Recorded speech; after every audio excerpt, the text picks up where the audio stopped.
پاکستان عوامی تحریک کا عام اجلاس صوبائی صدر مشتاق صدیقی کی صدارت میں گلشن اقبال میں منعقد ہوا۔ اجلاس میں صوبائی قیادت کے علاوہ ضلعی قیادت نے شرکت کی۔ اجلاس میں فیصلہ کیا گیا قائد انقلاب ڈاکٹر محمد طاہر القادری کی 70ویں سالگرہ کے موقع پر 30 روزہ تقریبات منعقد ہوں گی۔ ڈاکٹر طاہر القادری کی علمی، تحقیقی، سیاسی، سماجی خدمات کو خراج تحسین پیش کیا جائے گا۔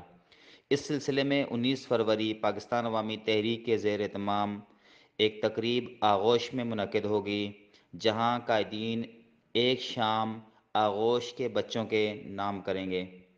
اجلاس میں فیصلہ کیا گیا کہ یہ تقریبات 15 مئی تک جاری رہیں گی۔ اجلاس میں کراچی میں مہنگائی، بڑھتے ہوئے اسٹریٹ کرائم اور پیٹرول کی قیمتوں میں اضافے، دودھ اور اشیاء خوردنوش کے اضافے میں تشویش کا اظہار کرتے ہوئے حکومت سے مطالبہ کیا گیا کہ وہ فی الفور جو پرائس ہے اس کو کنٹرول کریں۔